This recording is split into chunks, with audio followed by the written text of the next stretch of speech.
up there, that's the ship that is now going around the Earth. So if you want to maybe get a better view, if you come, let's go.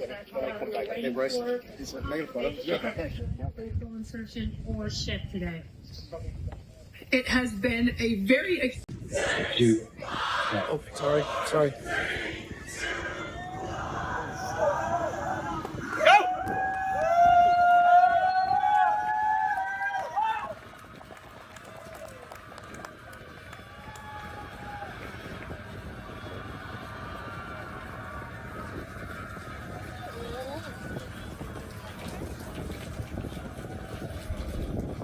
Mainstream media like CNN chose to use the opportunity to mock Donald Trump, Elon Musk, and their friends. What do you make of this? They fashion themselves on social media as this legion of superheroes, this incoming administration. Tulsi Gabbard, Robert F. Kennedy Jr., et cetera, et cetera. I guess we're adding pictures and names. I know you now you're looking at me like you mean the Legion of Doom.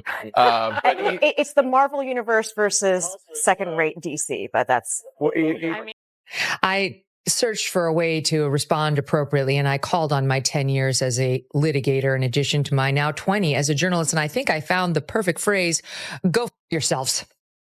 Go yourselves, you dishonest jokes of faux journalists. The host then slammed Elon Musk, saying he wields too much power. It's the federal government. He should get a government appointment, go through security clearances, go through conflicts of interest disclosures, and the like. It's really hard. The idea that he's going to go butt into every agency, he'll have Trump, obviously Trump's imprimatur. No one's going to refuse to tell Musk something or show him documents. Then he goes right back to his private business and uses the information however he pleases. It's really unbelievable. Not to mention the fact that he has so many government contracts. Well, where as I mentioned is that This commentator blasted the network, saying jealousy.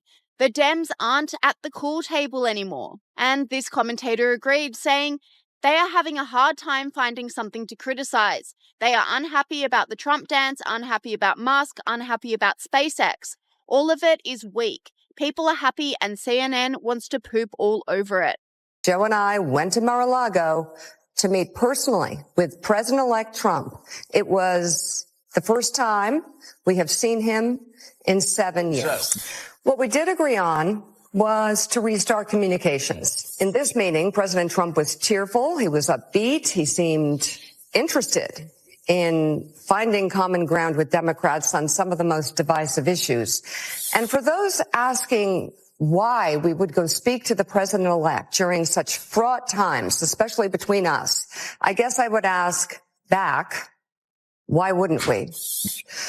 Joe and I realized it's time to do something different. And that starts with not only talking about Donald Trump, but also talking with him. The woke mainstream media can't let footage of Elon Musk and Donald Trump together at an event go without ridicule. And that's exactly what they did today when Donald Trump and key members of his new cabinet attended Elon Musk's SpaceX test launch in Texas. Donald Trump meeting Elon Musk ahead of the SpaceX launch. Donald Trump then watched on very proudly as the Starship took off. 9, 8, 7, 6, 5, 4, 3, 2, 1. 4, 3, 2, 1.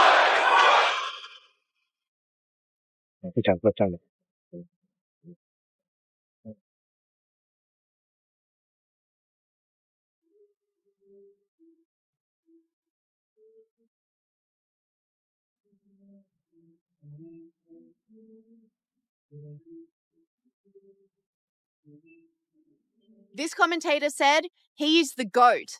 Nice to have a president that actually cares about humanity's future in the stars. Donald Trump Jr. also partook in the launch.